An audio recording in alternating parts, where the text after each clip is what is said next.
Hey guys, tonight we begin a story that strums its way somewhere between myth and mild disaster. Picture this. Golden sunlight spills across a half-crumbling marble column. A liar leans against a chipped plinth, collecting dust beside a cracked amphora of watered-down wine. Somewhere nearby, a bird coughs out a few confused notes. That's right, coughs. Because tonight you're helping Apollo, the god of music himself, open and run a music school for mortals. And it's not going well. Imagine trying to teach music theory to people who think rhythm is just what happens when you walk fast. You probably won't survive this one with your sanity intact, but Apollo's holding out hope, and so are you. For now. So before you get comfortable, take a moment to like the video and subscribe, but only if you genuinely enjoy what I do here. Oh, and don't forget to post your location and local time in the comments. Always fun to see who's listening and where from. Now, dim the lights, maybe turn on a fan for that soft background hum, and let's ease into tonight's journey together. You spot him first from a hilltop. Apollo, radiant, golden, radiant again. Yes, he insists on being described that way twice. Is standing in front of a half-ruined stone building with a crooked sign that reads, "Lyre Lessons and Other Nice Sounds." It's his new music academy, the future jewel of mortal melody, or so he says. He's just acquired it, sort of an impulse divine purchase, as gods sometimes do. They get bored, they meddle, they buy property without inspections. Mortals need culture, he declares, sweeping his perfectly moisturized hand toward the empty doorway. They're all walking around with calloused hands and absolutely no understanding of Dorian mode. You trudge closer. There's a smell of damp reeds, old parchment, and something faintly goat-like. Probably from the satyr who used to run flute classes here before moving to open a dance studio in Delphi. Inside, it's less inspiring. Cracked benches, spider webs strung like harps between shelves, and a lone lyre missing 2 strings. Apollo claps his hands, and suddenly the room gleams. Gleaming wood, polished marble, and lyres neatly stacked. Divine intervention has its perks. You're tasked with assisting. That means sweeping the courtyard, tuning instruments, and, most crucially, helping with curriculum design. Apollo's idea of lesson plans is just sing beautifully, which feels a little thin. So you sit together at a worn wooden table with scrolls of ancient musical notation, styluses, and a pitcher of olive water. We'll begin with basic rhythm, Apollo says. Mortals love clapping, don't they? You nod. Yes, but they don't always land on the beat. He looks genuinely horrified. Still, he's optimistic. He writes a divine advertisement in glowing script across the sky. Advertisement. Open enrollment. Learn from a god. Yes, that one. Mortals start arriving within days. Mostly curious shepherds, a couple of overconfident flute vendors, and one aspiring bard who keeps rhyming everything he says. The last applicant introduces himself with a song. My name is Clermius, and I'm quite harmonious, though sometimes anonymous. My talent is enormous. He is none of those things, but Apollo claps politely anyway. The school opens its doors the following morning. You ring a bronze bell shaped like a musical note, and the first wave of mortals files in. Some wear tunics, one's just in a toga hastily stitched from sackcloth. They bring instruments ranging from flutes to pans to one guy holding a wooden stick he calls the solo stick. There's a morning assembly. Apollo floats an inch off the floor, bathed in golden light, lyre slung across his back like a rock god. He launches into a speech that includes words like oral enlightenment, sacred resonance, and please try not to drop anything. Then he hands out parchment syllabi. The students blink at the squiggly lines. One asks if it's a recipe. The first task is tuning lyres. Apollo demonstrates. He plucks a perfect E. A bird outside harmonizes instinctively. A flower blooms. Then a student tries. The string snaps. He blames the humidity. After several broken strings and a slightly singed zither, you and Apollo begin to notice something. Mortals are terrible at this. One student thinks pitch is just a personality trait. Another keeps strumming while chewing olives. A third insists his goat can sing. Apollo sighs. This may require patience. Divine patience, hopefully. Because the next lesson, identifying intervals, devolves quickly when one student claims that all notes are just feelings anyway. He's not entirely wrong, but he's also tone-deaf. The highlight of the day is when a student named Felina plays a hauntingly off-key tune and makes another student weep, not from beauty, from confusion. Still, Apollo takes it as a win. You spend the evening organizing instruments by size and shininess. Apollo sits at the edge of the fountain in the courtyard, plucking gentle chords and mumbling about modes. Aeolian, Lydian, Mixolydian. Mortals barely grasp melody, a lone Greek music theory. He looks over. Historians still argue whether mortals were ever meant to play the lyre, he muses, strumming a chord that makes the stars shimmer slightly. You chuckle and hand him a scroll. Tomorrow's lesson, clapping in unison. He winces. Night falls. The school's first day ends with one harp dropped in a pond, a lute accidentally used as a footstool, and Apollo humming quietly to himself as he magically mends splintered instruments. You curl up under a warm, goat-smelling blanket, wondering if any of this can actually work. But you also feel something stirring. Beneath the mess, the off-key notes, the tripping over tambourines, something oddly musical, something mortal, and maybe something worth hearing. You wake up to the sound of offbeat clapping. Not just offbeat, it's aggressively offbeat, like someone's trying to summon rhythm and only managing to scare it away. Outside, a circle of students has gathered under the mulberry tree, clapping along to Felina's strummed lyre chords. Sort of. Some are clapping on 1, 3, and 7, some are just slapping their thighs in confusion. One person is eating a fig and patting their goat instead. Apollo stands in the middle, visibly glowing with effort to remain encouraging. Good, very passionate. Let's remember that rhythm comes from the heartbeat, not the elbow. Someone shouts, "Which part of the heartbeat?" You pretend not to hear that one. Clapping in unison is, apparently, harder than defeating a hydra. The lesson plan is simple. Tap your foot, count 1, 2, 3, 4, and clap on 2 and 4. Apollo counts it aloud, his golden hair catching the light dramatically with each syllable. 1, 2, 3, 4. No, Clermius, that's a sneeze, not a clap. Clermius looks proud anyway. Still, progress creeps forward. By mid-morning, about 4 of the dozen students manage to sync up for an entire 8-beat measure. This is declared a triumph. Apollo conjures up a minor celebratory breeze and a congratulatory fruit tray, which immediately causes a break in rhythm as everyone dives for grapes. You gather instruments while muttering that next week's class will be how not to mistake a tambourine for a hat. Because yes, that happened. The afternoon is reserved for improvisation and expression, which sounds lovely until you realize it translates to mortals hitting random notes and claiming it's the sound of my inner wheat field. Apollo gives them poetic prompts. Play the sound of rain. Most interpret this as poke your lyre and blink nervously.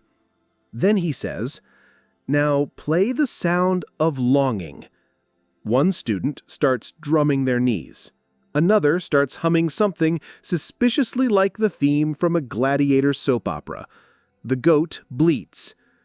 You're about to call it when Felina, yes, off-key Felina, steps forward, closes her eyes, and plays a tune so raw and shaky that even Apollo tilts his head. It's unrefined. Half the notes don't resolve, but it feels real. That, Apollo says softly, was longing. Everyone claps, even Clermius. Offbeat, of course. Apollo's more hopeful now. During supper, bread, olives, and roasted something that wasn't supposed to be roasted, he sketches the next week's agenda in the air with glowing script. Ensemble rehearsals begin. You pause. Already? He grins. They won't improve alone. Besides, I've composed a piece for them. Ode to the First Mistake. It's simple. 5 instruments. Optional goat harmony. You stare. He adds, mostly rests. The days pass in a blur of dissonant scales, dropped flutes, and a surprisingly competitive game of name that note that devolves into heated debates and light lyre throwing. Apollo has to magically repair a harp that someone tripped over while attempting to dance interpretively to a C major chord. Still, the group starts coming together. Clermius writes a poem about harmony that doesn't rhyme, but somehow ends with a decent pun. Felina gains confidence. Even the fig-eater starts clapping slightly more purposely than by accident. But your biggest challenge is the goat. He won't stop bleeding during rehearsals. Loudly. Apollo insists he's trying to contribute and names him Tritonus. You suggest keeping him out of the ensemble room. Apollo disagrees. So Tritonus becomes a percussionist. You're not joking. He gets a tiny bell tied to his neck and occasionally rings it at key moments. Accidentally, of course, but sometimes, somehow, right on time. Historians still argue whether Tritonus contributed to the origins of syncopation. Apollo muses. You just nod. At this point, why not? As ensemble practice continues, Apollo decides to stage a recital. In public, in the town square, with banners and snacks. He wants the mortals to witness the divine rebirth of sound. You want to witness your bed and a very long nap. Still, preparations begin. Students rehearse Ode to the First Mistake every afternoon, while you build a stage out of wood from a recently collapsed olive press. The goat supervises. There's one moment, just one, when it all clicks. During rehearsal number 12, the flutes enter on cue, the lyres hold the harmony. Even Tritonus gives his bell a dignified jingle. It's okay. Apollo levitates a few inches in joy. They're becoming musicians, he cries. Or very determined noisemakers, I mutter, adjusting the tempo marker with charcoal. Recital day arrives. The morning sun is sharp and hot, the olive trees sweating gently as you arrange benches and set out water jugs. The townspeople wander in, clutching fig pastries and wearing the universal expression of, "This better not be terrible." Apollo is dressed in full god glory. Golden robes, shining sandals, and a circlet made of musical notes woven from sunlight. The students? Tunics mostly, unwrinkled, and nervous grins. Felina tunes her lyre, Clermius ties a flower crown backward, Tritonus eats part of the program scroll. The performance begins.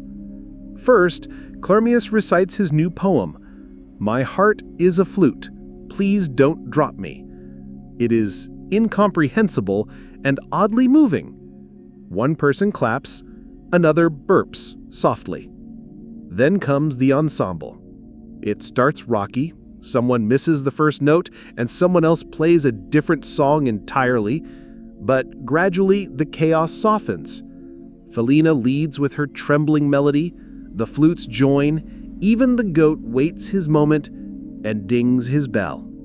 There is silence afterward, then hesitant applause, then actual applause. Apollo beams.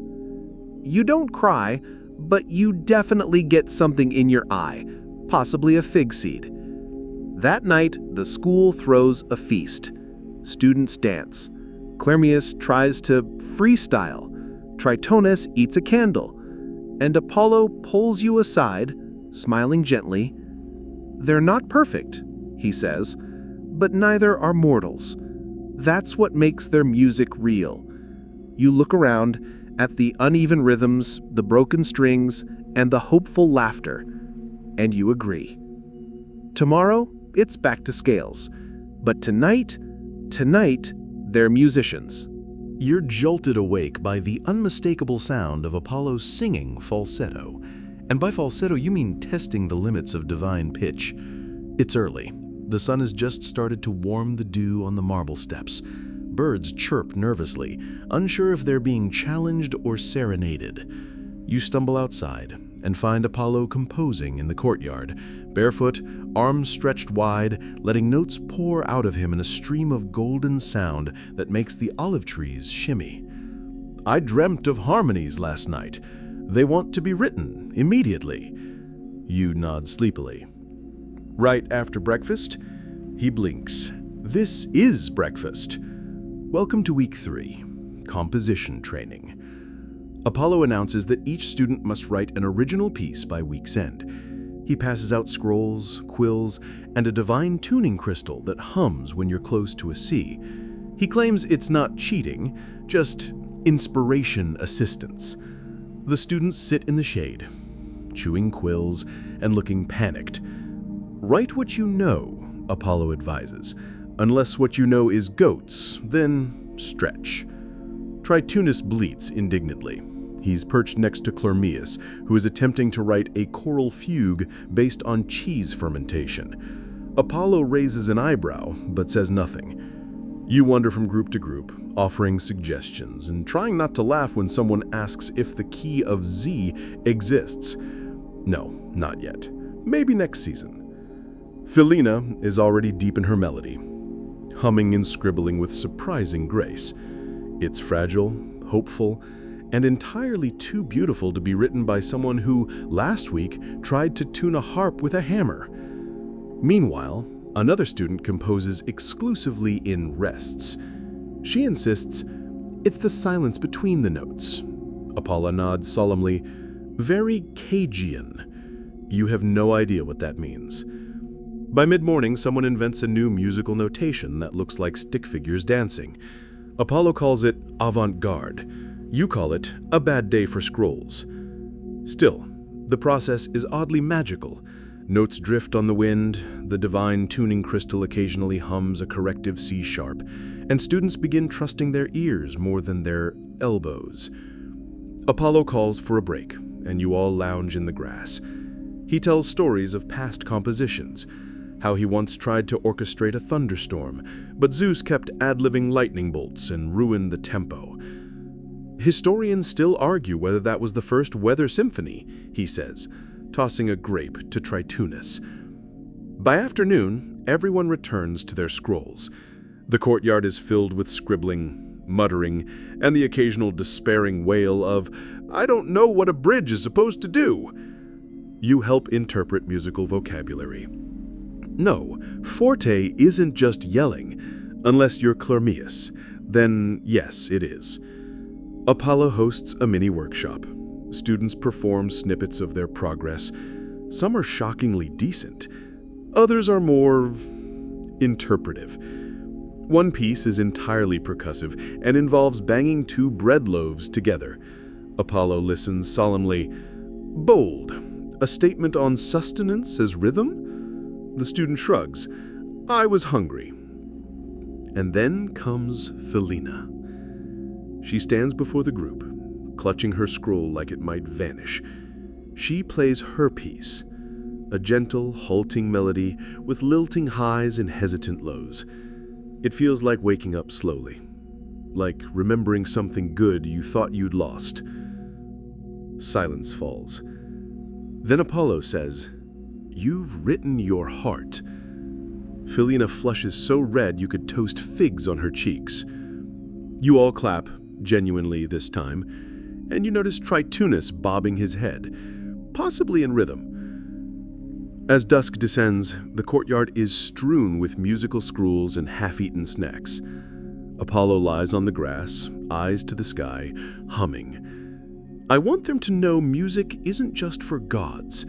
It's for farmers and goat herders and off-key poets. You raise an eyebrow.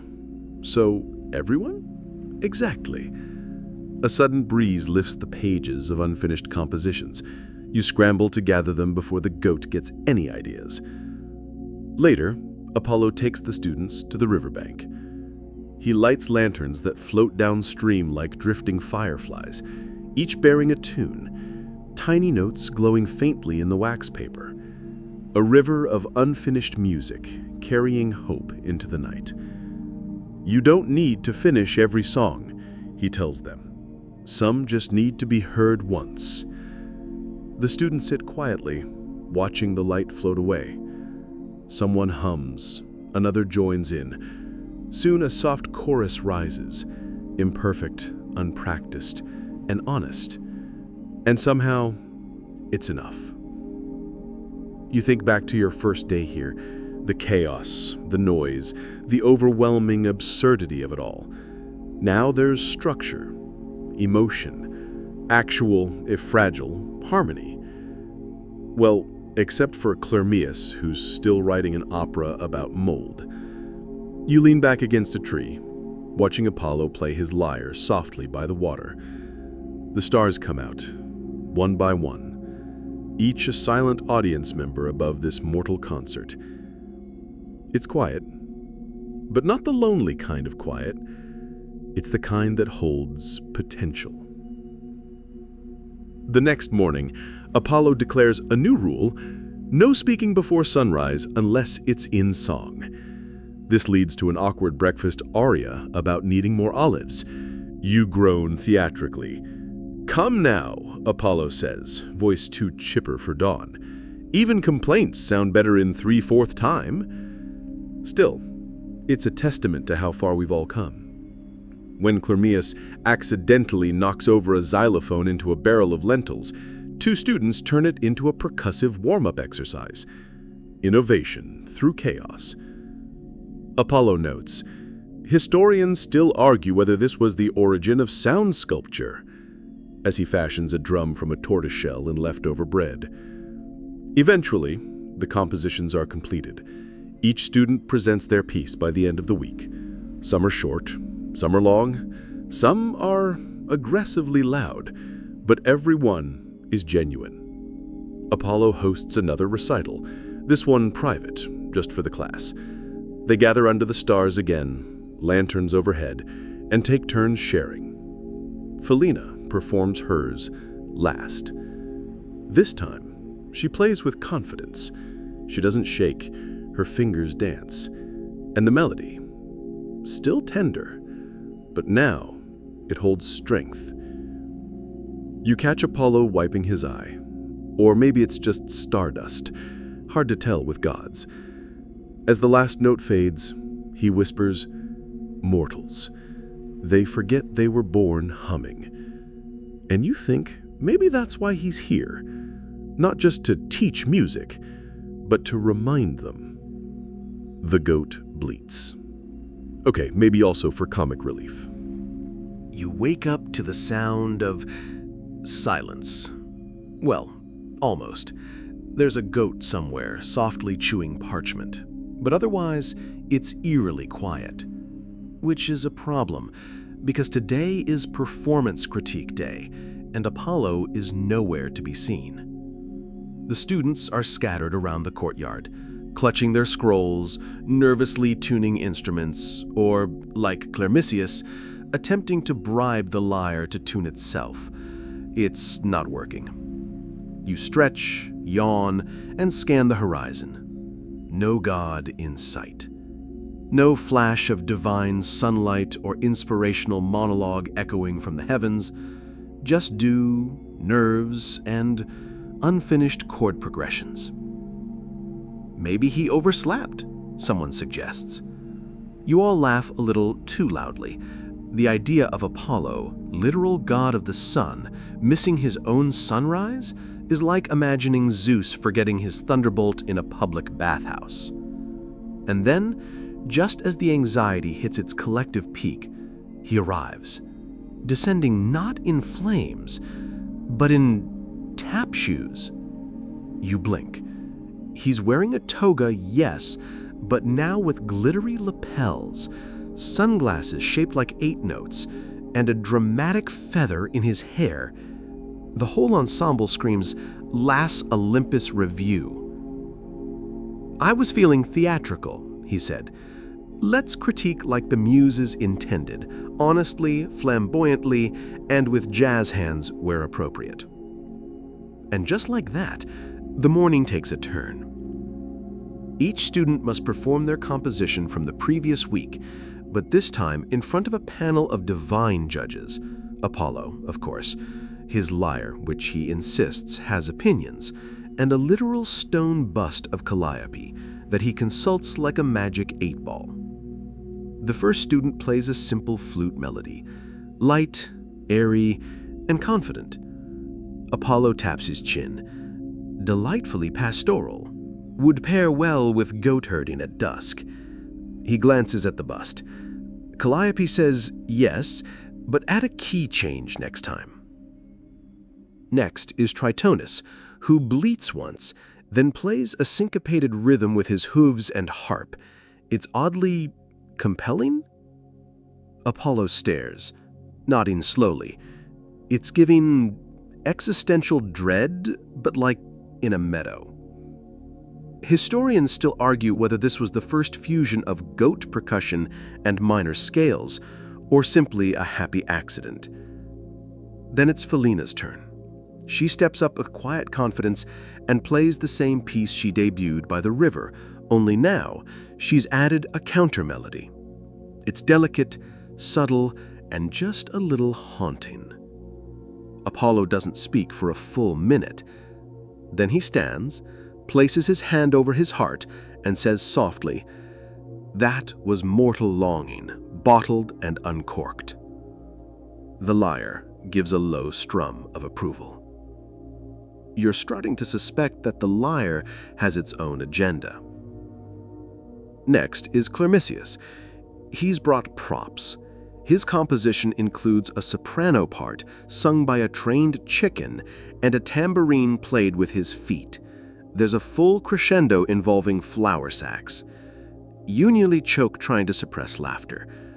Apollo, to his credit, watches the entire performance stone-faced. When it's over, he raises a single eyebrow. "I have no words," which is ironic, because that was technically a cantata. He scribbles a note on a scroll. "Invent new genre, barnyard baroque." Calliope, the statue, is tilted sideways, possibly in judgment. After several more student performances, ranging from inspiring to vaguely terrifying, you're called to the front. You hadn't realized you were expected to perform.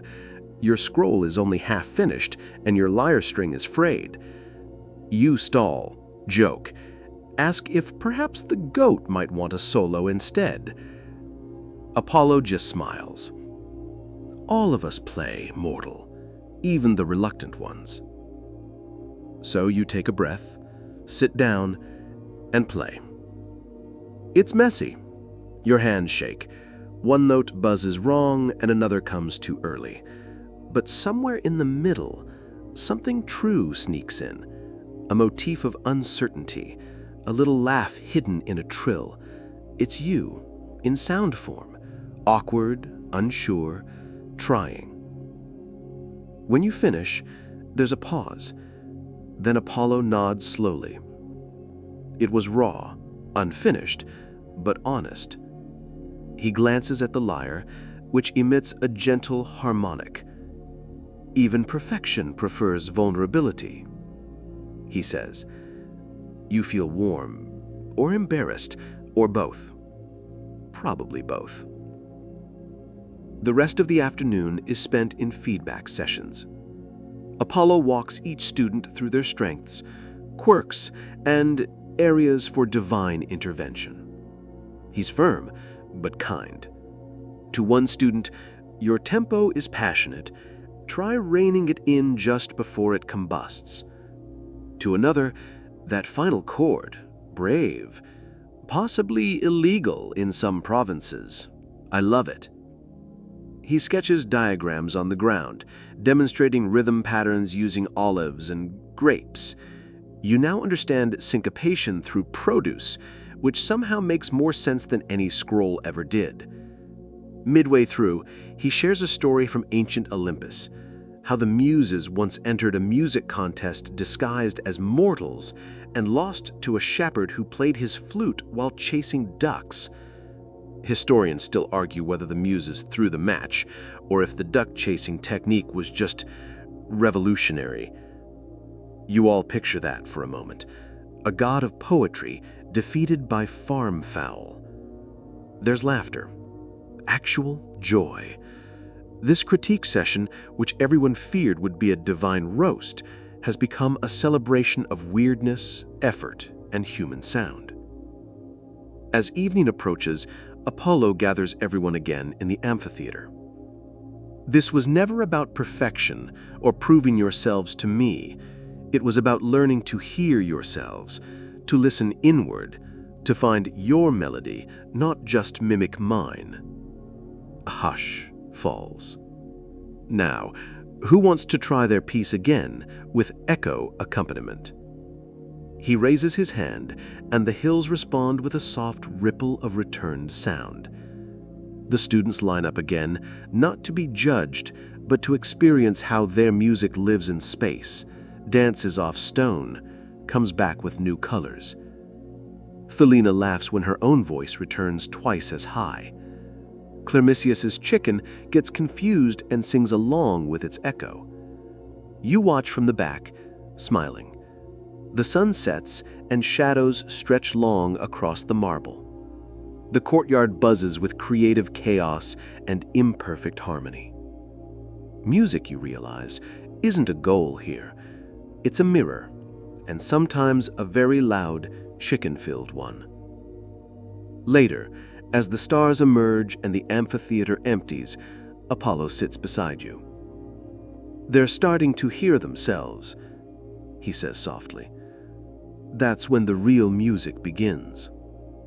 You nod, too tired to reply. He hands you your scroll.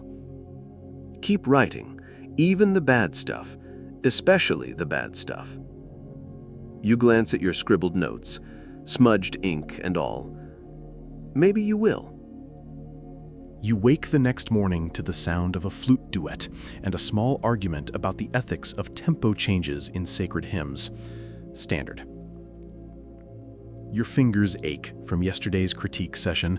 Your scroll is somehow missing a corner, possibly goat-related, and your mind is buzzing with rhythm patterns that were definitely not there the day before. Today, Apollo has something different in mind. Improvisation Day, which is frankly terrifying.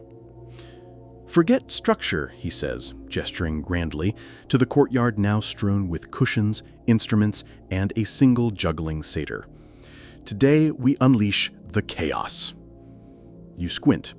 Is that a flute made of bread? Apollo beams. Yes, improvisation, remember? You glance around. Students are nervously warming up, trying to pretend they're comfortable not having rules to cling to. A few mutter things like, "What key are we in?" and "Do I just make it up?" while others cling to their lyres-like flotation devices. Improvisation, Apollo explains, is like inviting the gods to dance with you. Except you don't know the song, the tempo, or which god is coming. Could be Dionysus, someone whispers, nervously eyeing a wine jug. You'll take turns leading, Apollo says. One of you sets a theme, a mood, a scale, a rhythm. The others follow. Or don't. Surprise me. You're paired with 3 other students, Felina, Tritonus, and Clerminius, who, for some reason, now wears finger symbols. Felina begins with a slow, melancholic melody on the double flute. Tritonus joins, plucking strange harmonics on his lyre, adding a layer of dreamy tension. Clerminius clinks his finger cymbals once, then starts beatboxing with surprising talent. You panic for half a second, then breathe. You find a pulse. You add soft drone chords beneath them, steadying the flow. It works. Somehow, it works. The music is strange and lovely and full of little surprises. Felina's sudden shift into a bright major tone, Tritonis inserting a goat bleat rhythm just for fun, and your own left hand doing something you didn't consciously instruct. You're not thinking. You're reacting. It's exhilarating. Apollo walks among the groups, eyes closed, listening. He stops at yours, lifts one eyebrow mid-jam and whispers, "That tension at the fifth interval? Spicy." You feel a surge of pride, or possibly fear. Hard to tell with gods. Later, during lunch, which includes honeyed figs and a salad inexplicably shaped like a treble clef, you reflect on what just happened. Improvisation had always felt like diving into deep water without knowing how to swim. But this morning, with others beside you, it felt more like floating and realizing your limbs already knew the motions. Apollo takes a seat next to you. He's chewing on the bread flute. Want to know a secret? You nod. I hate sheet music. You blink. Don't get me wrong. It's tidy, organized, but music isn't always supposed to be neat. Sometimes it's messy, alive, feral. He tosses the last bit of bread into the air. A goat catches it mid-leap. Historians still argue, he continues, whether early hymns were sung from scrolls or entirely improvised. I say, both. Life's too short for absolutes. He stands. Now, come. We're taking the next session off campus. Off campus, it turns out, is a crumbling amphitheater nestled in a cliffside grove. Vines grow through the stone seats, bees hum through the wildflowers, and the acoustics are rumored to have once made Hera weep. She denies it, of course.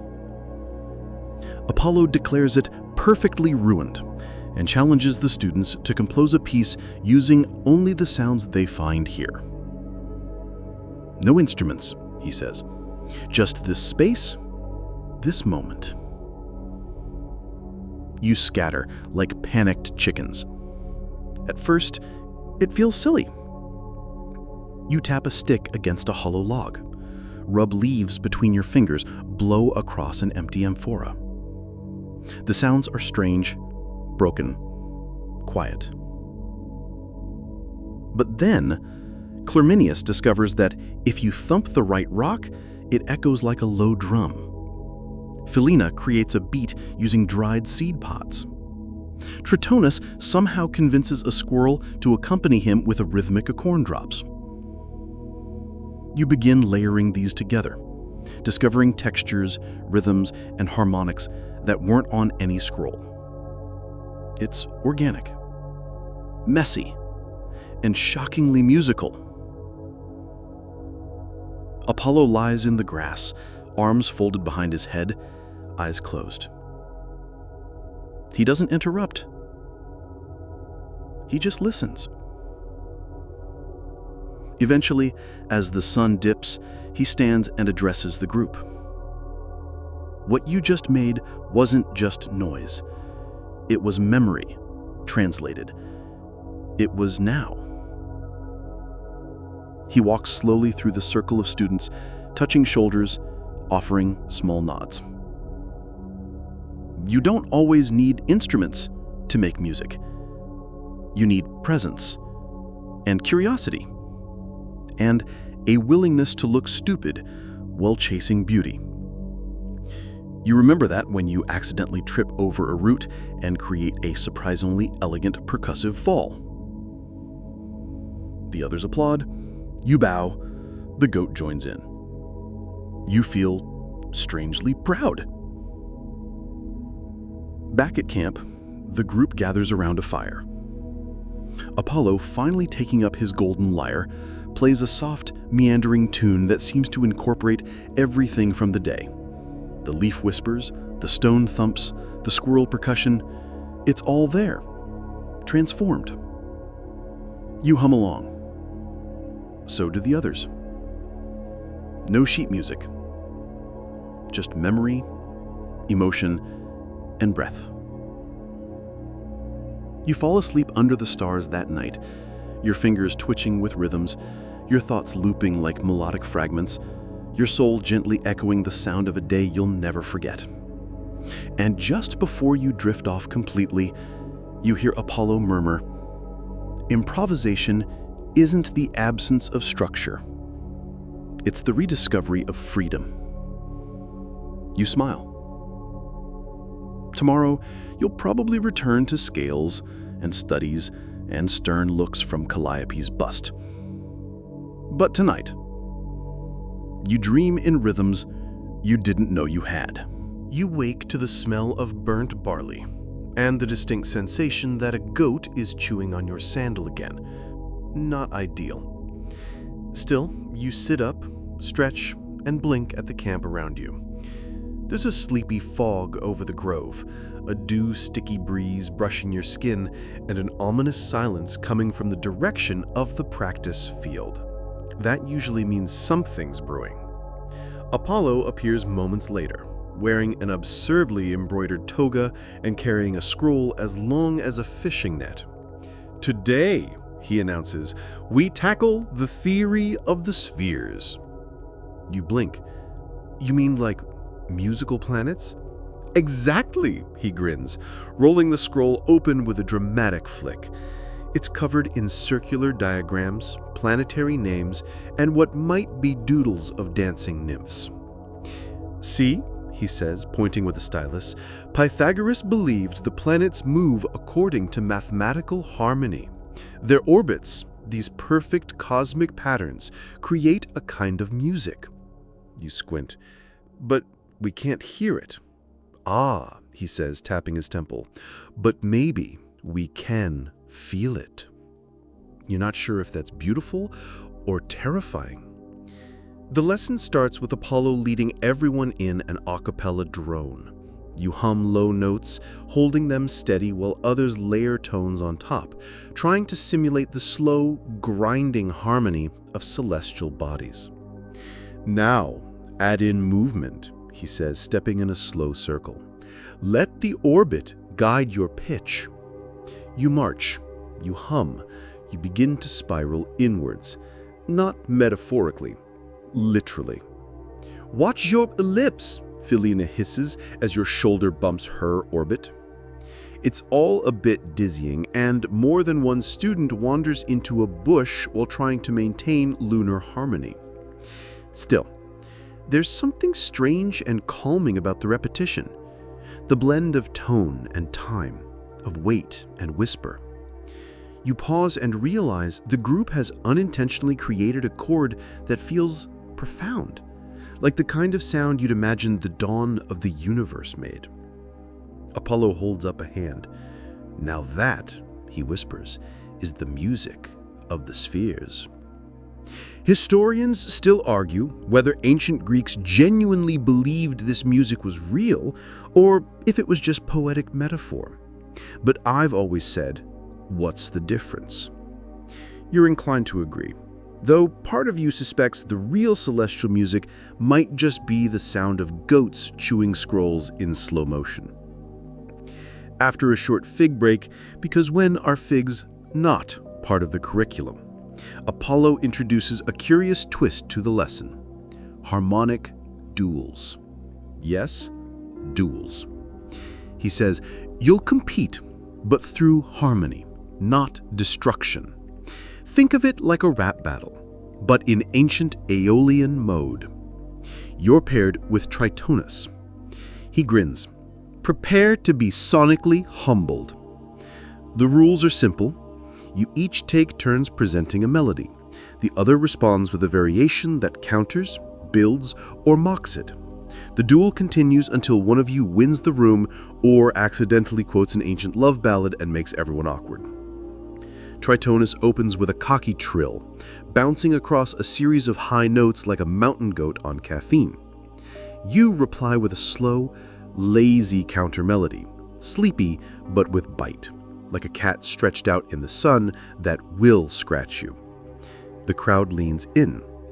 Tritonus returns with a clever twist, quoting part of your melody but adding an ironic tempo. You grin. He just made it personal. You return fire with a harmony that unexpectedly modulates downward, dark, stormy, totally off the expected path. It rattles him. He plays a confused F sharp. The crowd murmurs. Apollo gives a low chuckle.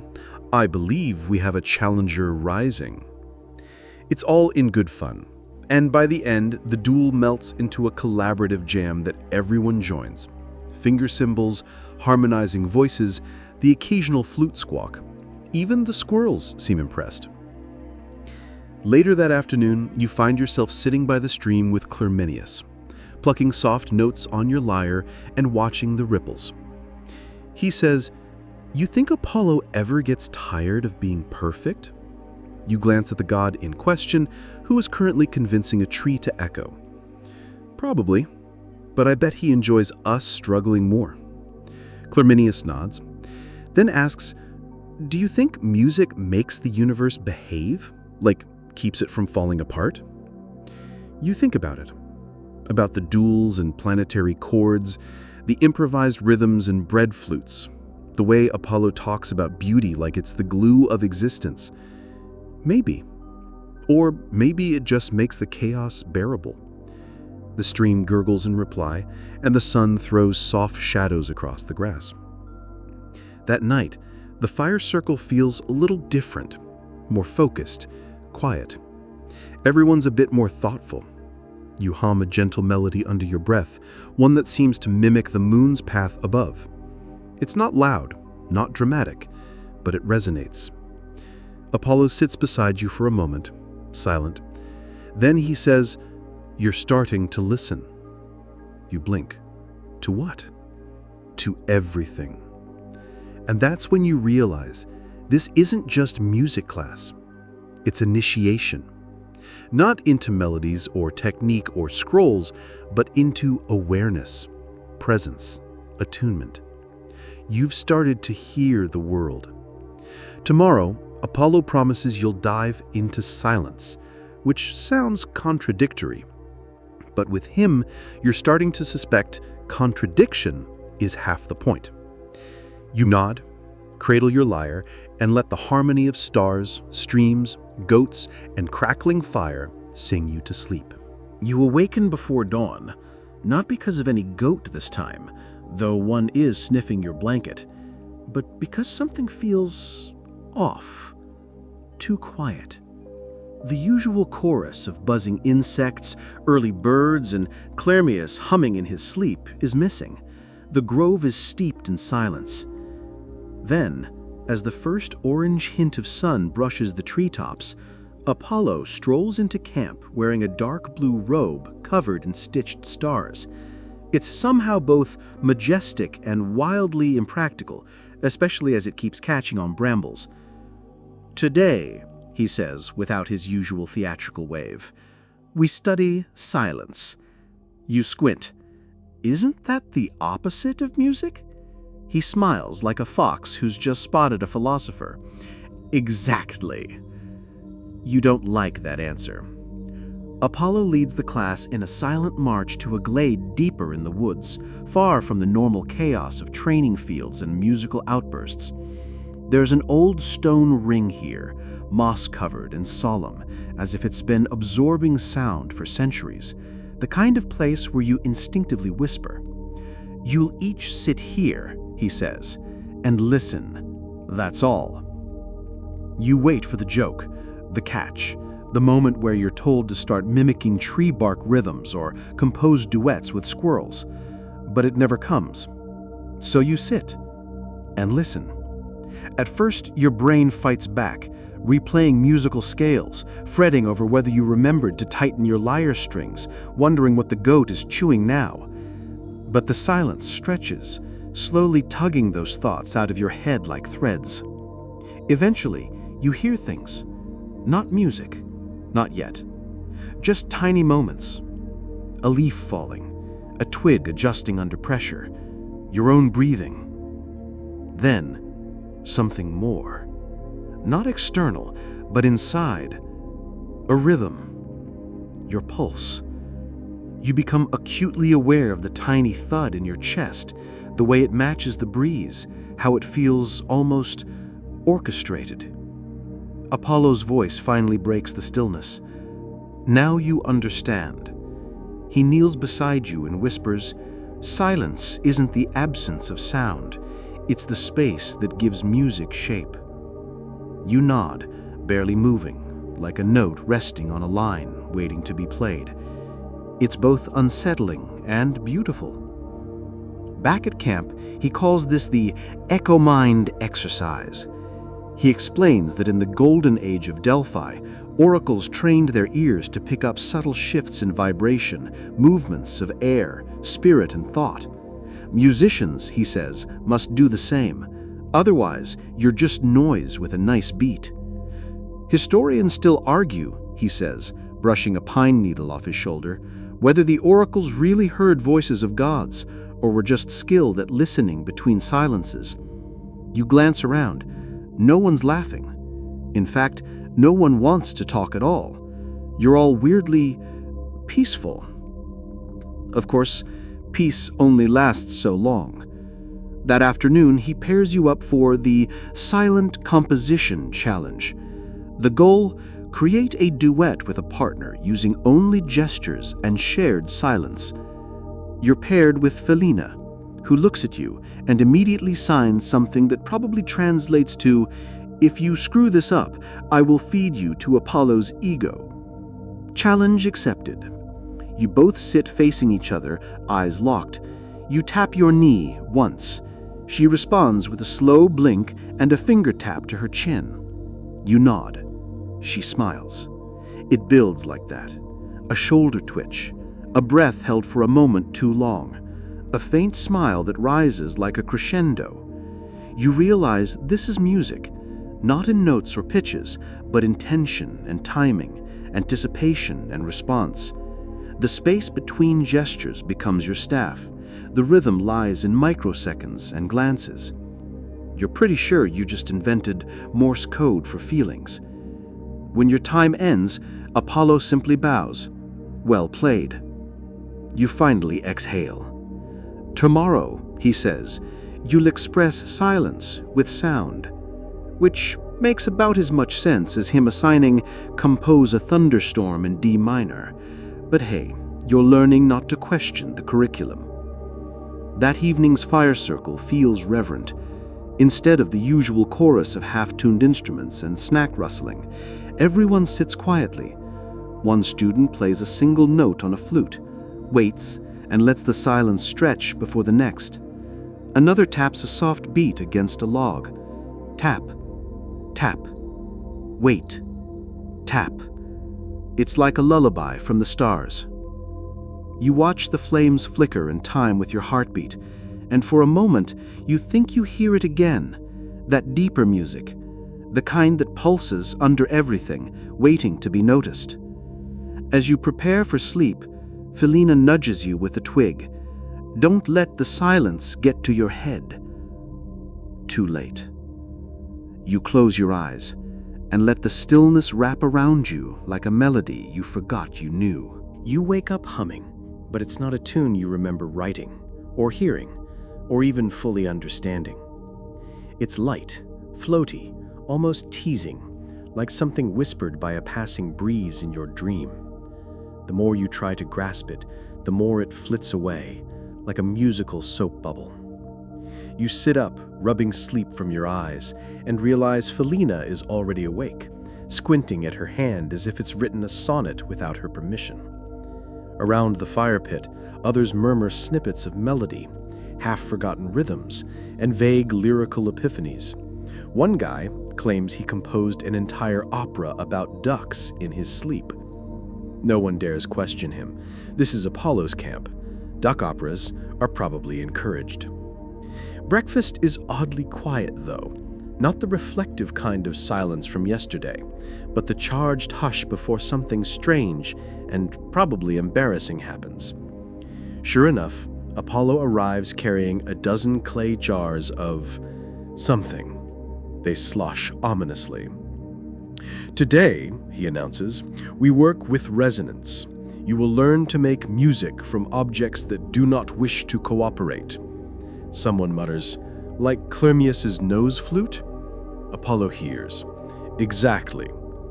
He divides the class into pairs again, but with an extra twist. Each pair gets a mysterious instrument of dubious origin. You and Felina are handed a large flat slab of polished stone. Your mission? Make it sing. Not metaphorically. He means it quite literally. It's called Sonic Awakening, and it's as fun as it is mildly soul-crushing. Felina stares at the slab. Does this come with a manual? You tap it. Nothing. You drag your sleeve across it. Just a squeak. She tries whispering into it. Absolutely nothing except the echo of your own desperation. Other students are having just as much fun. Clermius is currently rubbing a pine cone against a wooden bowl while humming falsetto. One pair is attempting to convince a bucket to harmonize with a rock. A girl in the back has wrapped yarn around 2 sticks and is calling it a stringless harp. And Apollo? He strolls among you like this is all perfectly reasonable. "Resonance," he says, "is about connection. Every object carries sound within it. You must convince it to let go." Of course, convince a rock to sing. Totally normal Tuesday.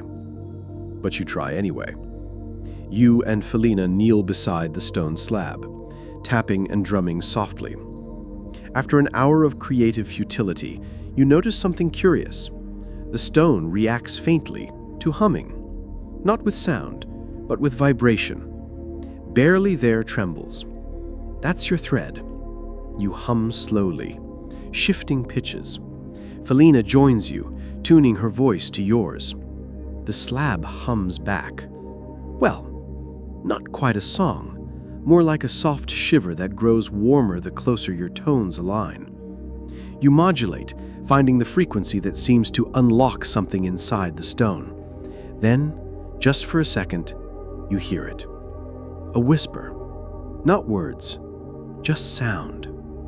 It's brief, subtle, but unmistakable. Felina gasps. "Was that?" You nod. "Yeah." Apollo claps once. "They've found it." The lesson spirals from there. Everyone scrambles to test resonances. Sticks, bowls, spoons, pine cones. Some pairings work. Others do not. Clermius's nose flute explodes. Not dramatically, more like it just gives up and splits in half from existential despair. Apollo explains that ancient temples were built with musical geometry, stone chambers that hummed in harmony with chanting voices. Historians still argue, he adds casually, whether the great Pythagorean bell ever existed or if it was just a myth shared among temple builders. Either way, the message is clear. Everything can sing if you know how to ask. After lunch, the lesson shifts again. Now it's kinetic sound. You and your classmates are handed random tools, hammers, ropes, even a wheelbarrow. Your task? Compose a short percussive piece based on movement. Felina grabs a rope, twirling it rhythmically while you tap the slab like a slow metronome. One student spins in circles holding sticks over their head. Another swings from a low tree branch in time with drum beats. What emerges is pure, joyous chaos. You all look like a group of over-caffeinated inventors auditioning for a musical no one asked for. But the noise becomes a rhythm, and rhythm becomes a song. Apollo listens with half-lidded eyes, nodding in time. He's pleased. You collapse afterwards in the grass, laughing, dizzy, and fully aware that you've just been tricked into exercising. Felina groans, "I think my spleen learned syncopation." That evening, something different happens. Apollo builds a fire, yes, but this time, he brings out an instrument of his own. It's not a golden lyre or a harp that glows with divine light. It's a battered old reed pipe, cracked, scratched, the kind of thing you'd expect from a traveling street player, not the literal god of music. He sits, looks at the group, and begins to play. The melody is imperfect, soft, a little uneven, and that's what makes it so beautiful. It's real, not divine, not divinified, just honest. You feel your heart slow, your thoughts quiet, and the world soften. When he finishes, he simply says, "Even gods have off days." Someone whispers, "That wasn't off." He shrugs. Exactly.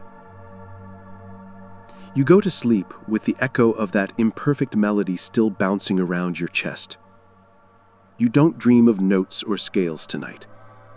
You dream of stone that sings, and ropes that dance, and broken pipes that still have music left in them. You wake up late, like embarrassingly late. Judging by the angle of the sunlight and the emptiness of your tent, you're at least an hour behind the rest of the camp. The only sound is a distant whistle, some kind of flute, and what you're hoping is the wind and not a very large mythical goat. As you scramble outside, trying to untangle your tunic and lace your sandals at the same time, spoiler, you fail, you bump into Felina, who's carrying a bundle of reeds and looking far too smug. "Nice of you to rejoin the living," she says, handing you a slightly cold bread roll. "You missed warm-up and the introductory speech about what Apollo is calling today's genre-shifting odyssey." Uh-oh. Turns out, it's improvisation day. The kind of day where chaos hides behind every harp string and you're expected to perform something called a fusion echo sonnet with a partner. Felina explains it's essentially music theater meets interpretive dance, meets bardic shouting, meets whatever happens when someone forgets how to rhyme mid-stanza. The goal: combine music and poetry on the fly while matching your movements to the rhythm of a randomly selected instrument. And also, your instrument, the triangle. Yes, that triangle. Apollo hands it to you personally, looking you dead in the eyes like he's assigning you the last key to humanity's survival. You resist the urge to giggle. Your mission? Create magic with a single metallic ding. Felina gets a tambourine made of seashells. She grins. "This is going to be terrible," you whisper. "It's going to be glorious," she replies. And somehow, you're both right. The first round of performances is a beautiful mess. Claremius tries to rap, someone else literally recites livestock tax records over a lute solo, two students duel with broomsticks while chanting about spring rain, one girl plays a harp with her feet, accidentally inventing a whole new genre Apollo calls toe baroque. You and Felina take the stage next. Well, stage being a cleared patch of grass with a suspiciously alert squirrel in the audience. She begins with a gentle shake of her shell tambourine, the chime catching the light like sea foam. You respond with a single triangle note, clear, high, and surprisingly judgmental in tone. Then she sings, "O triangle, proud and pointy beast, thou ringest loud, though played the least." You tap the triangle in time, giving it a little sass. It replies for you. And before long, the piece unfolds, half serious, half sarcastic, one part musical, two parts absurd. You sing back and forth, inventing a narrative about a brave triangle that wants to become a drum, only to realize its true calling lies in subtle elegance. The crowd, your fellow students, that squirrel, and Apollo himself, bursts into applause when you both bow.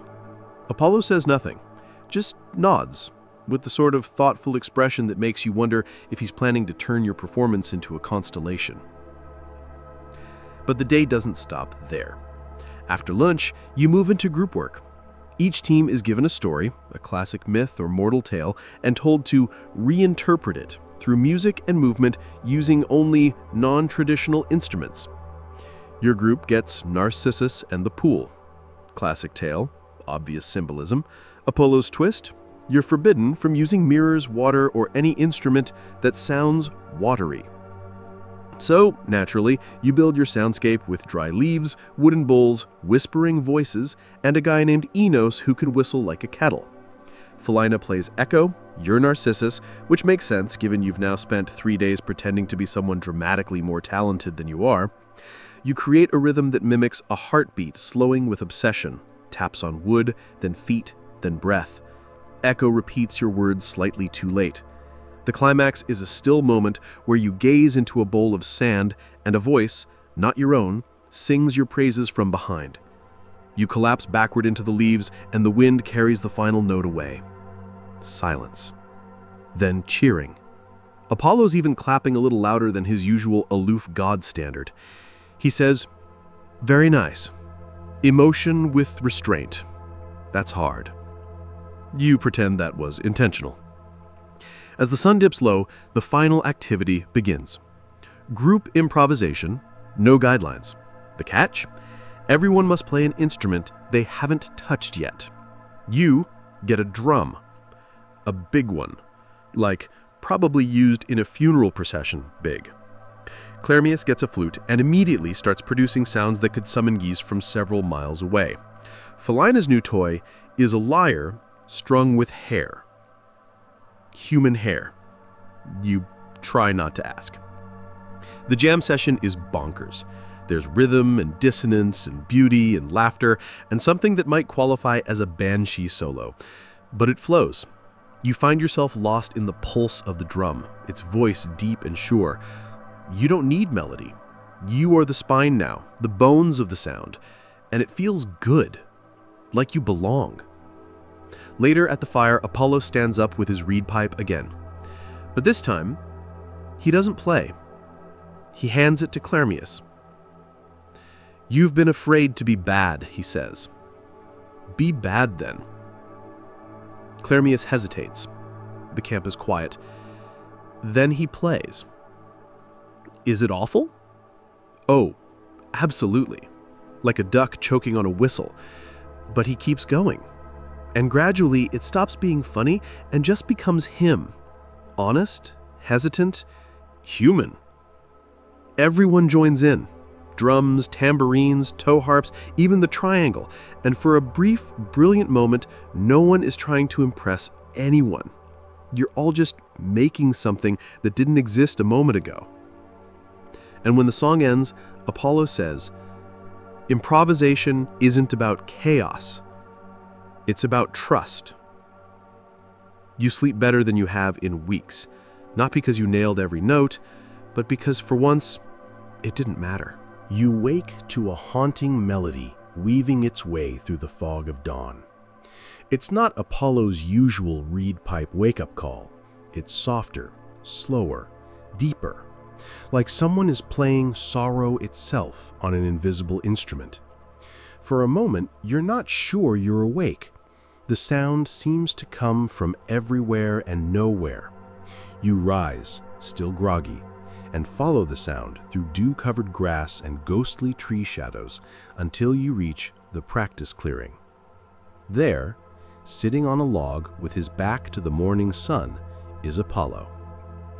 But he's not playing. The melody is coming from a large, stringed instrument resting between his knees. Something like a giant lyre fused with a harp, glowing faintly with the first rays of sunlight. It doesn't look mortal-made. It looks forged from starlight and moon tears. He sees you, of course, he always does. But instead of stopping, he nods slightly, and the music continues. You sit, quietly, cross-legged in the grass, and just listen. The song tells a story without words, of love lost, of time slipping through fingers, of something divine learning how to mourn like a mortal. Later that morning, Felina finds you by the stream. She doesn't say much, just hands you a flower crown someone made from laurel and poppy and says, "Today is Harmony Day. You're going to need that." Harmony Day, it turns out, is Apollo's version of a midterm, a full-day event where students must collaborate across all levels of skill to compose, perform, and conduct one unified musical experience, a song, a story, a movement that binds all their voices into one. And, just to keep things interesting, Apollo has declared this Harmony Day's theme The Fall of Troy, reimagined as a romantic comedy. Perfect. Your group is assigned the wooden horse scene, which in this version is now a double date gone terribly wrong. There's a horse costume, a ukulele ballad, and a guy from Athens with a shockingly good falsetto who plays Helen pretending to be a waitress. You're cast as Paris's very confused therapist. You're in charge of composing the backing music. No pressure. You and Felina work closely on this one, layering soft flute melodies with gentle percussion to keep the farce grounded. It's comedic, but you both sneak in moments of sincerity, a musical undertow to remind the audience that war, even when turned into a farce, still casts a long shadow. When the time comes to perform, the crowd is in stitches. Paris is dramatically crying over his horsemates not texting back, Helen sings a soulful ballad to a breadstick, and you provide emotional swells with a drum and a reed whistle that sounds exactly like heartbreak and indigestion. Apollo watches with one raised eyebrow and a subtle smirk tugging at the corner of his mouth.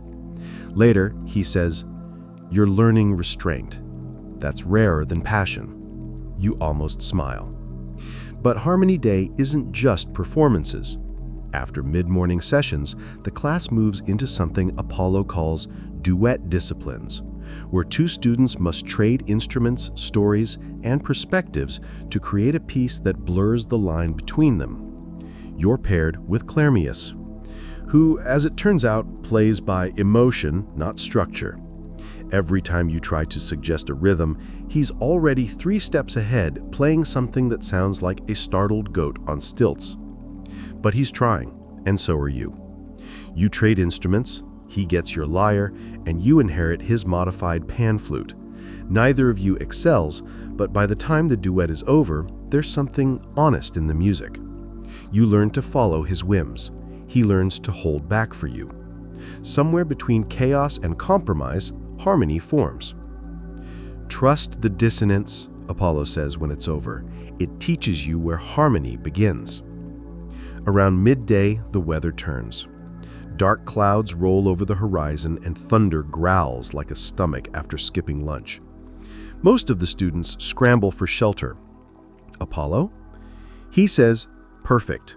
Time for storm practice." Of course. Storm practice involves playing through discomfort, literally. Rain pours, wind howls, and you're expected to keep playing, keep singing, keep dancing. Why? Because music isn't always made in comfort. Sometimes it's forged in the storm. You're soaked to the bone, fingers slipping on strings, hair plastered to your face, but you keep playing. Even as the wind tries to steal your notes, you shout your melody into the tempest. And it feels free. Later, everyone's huddled around a giant communal fire wrapped in blankets and steam. Felina hands you a cup of something warm. That might be cider, or broth, or extremely watered-down wine. You drink it anyway. Apollo strolls around the circle, nodding at performances, correcting posture, occasionally pausing to tell a story. He says, "One time, I tried to impress a sea nymph with a cell symphony. Spent 3 months tuning clam harmonics. She married a sailor who only knew how to whistle." Everyone laughs. He says, "Lesson, music doesn't always get you the ending you expect, but it'll always get you somewhere honest." After dinner, he tells them all to take 15 minutes and walk alone. He says, Listen for music that isn't yours. That's where understanding starts. You wander the hills alone, shivering slightly, but oddly alert. The wind whistles a melody through the trees. A frog croaks in time. Somewhere in the distance, a branch creaks in a haunting counterpoint. You hear it. Music without effort. Harmony born from accident. You return to camp changed, not wildly, not dramatically, but gently shifted, like a string tuned just a little closer to truth. The evening concludes with the full camp performance, The Harmony of Discord, a piece composed by combining motifs from each group's earlier work into one symphony. You all gather under the stars, instruments in hand, and wait for Apollo's signal. When he raises his arm, the music begins. Not with noise, but with silence, a shared breath. Then a single note. A violin trembles, a flute responds, a drum calls out, and then all of you, like 100 scattered voices, form one roaring, whispering, laughing, crying whole. It's imperfect, offbeat in places, a little too fast, a little too loud. But it is music. Yours. And when it ends, Apollo doesn't clap. He just closes his eyes. He says, "That was mortal music." You swear you see a tear. But maybe it's just moonlight. You're awakened before dawn again, but not by music this time, by silence, and that's somehow more unsettling. The camp is still. Even the usual chorus of frogs and chirping crickets seems to be on break. You sit up slowly, rubbing sleep from your eyes, and notice that most of the tents are already empty. In the center of the clearing, a circle of students is gathered, quiet and cross-legged. You shuffle over, still wrapped in your blanket, and wedge yourself in beside Felina, who looks wide awake and unreasonably cheerful for someone who probably hasn't had breakfast. Before you can ask what's going on, Apollo appears. No fanfare, no golden light, just appears. He's dressed down today. No laurel crown, no embroidered robes, just a plain white tunic and sandals, like he's trying to blend in with the mortals, which frankly makes him stand out more. "Today," he says, "we talk about failure." Well, good morning to you too. He walks slowly through the circle, hands clasped behind his back, gaze flitting from face to face. Mortals think gods don't fail. They think we're perfect, unmoving, unchanging, and for the most part, we are. He stops directly behind you. You try not to breathe too loudly. But we also have one luxury mortals rarely grant themselves: perspective, a long view. When you live long enough, you realize that mistakes aren't the end of the song. They're just accidental sharps, notes that seem wrong until you hear what comes after. He pauses. Then, with the tiniest smile, "Also, some mistakes are hilarious." Everyone laughs nervously. You too. Apollo claps once. "Today's lesson: fail big." Wait, what? And that's how you find yourself on what can only be described as a musical obstacle course. Imagine trying to play a lute while walking across a balance beam greased with olive oil, or composing a short melody while being chased by a herd of goats wearing bells tuned to random pitches, or reciting a poem in perfect hexameter while juggling lychee fruit that may or may not be rotten. This is Fail Big Day. Each challenge is designed not to humiliate, but to disorient, to make you mess up, publicly, spectacularly. You stumble through a stanza and accidentally rhyme orchestra with porpoise bra. Clermius nearly swallows his reed pipe trying to hit a high note. Felina slips on a tambourine and starts laughing so hard she can't stop hiccuping for 10 minutes. Apollo? He claps, every time someone falls. Not in mockery, but in celebration. Because, as he explains, every time you mess up, you uncover a limit. And once you see it, you can move it. Art, he says, lives in the moment after you fall flat on your face. That's when you stop performing and start being. Around midday, he leads everyone on a tone walk. No, that's not a metaphor. Each student is given a note, just one. You get E flat. It's not your favorite. Then you're told to walk in a line through the woods. Whenever you feel the moment is right, you play your note. That's it. At first, it's chaotic. Everyone's just tooting and strumming and plucking like caffeinated cicadas. But slowly, something happens. People start listening before playing. The chaos turns into cadence. A rhythm forms. Notes reply to each other, call and response. And there in the silence between tones is where the magic sneaks in. You realize you don't always need to play to be part of the music. Sometimes your rest is the most powerful part. After the walk, Apollo brings out scrolls, ancient, crinkled, smudged with ink and olive oil. Today, he says, you write. Not music, not lyrics, stories. Specifically, a myth, your own. You're mortals, you die. But stories survive. So if you were a god or a hero or a fool in someone else's tale, what would they say about you? You stare at the blank parchment for what feels like forever. What would they say? You try to imagine yourself from the outside. Not the you who tripped over a lyre string and face-planted in the mud yesterday, but the you who stayed up late, learning someone else's rhythm. The you who played through a storm. The you who dared to be terrible just to find the music inside it. You start writing. It's messy. Sentences cross out. Ink smears. You rhyme bravery with wavery, which isn't even a word, but you keep going. And somehow, the story unfolds. You write about a mortal musician who tried to tune the stars, who climbed Olympus not for glory, but to ask the gods if their songs ever made them cry, who failed more often than not, but never stopped singing. It's not polished, but it's honest. And that, Apollo says, is the best kind of myth. Later, everyone reads their stories aloud by the fire. There are tragic ballads and comic farces.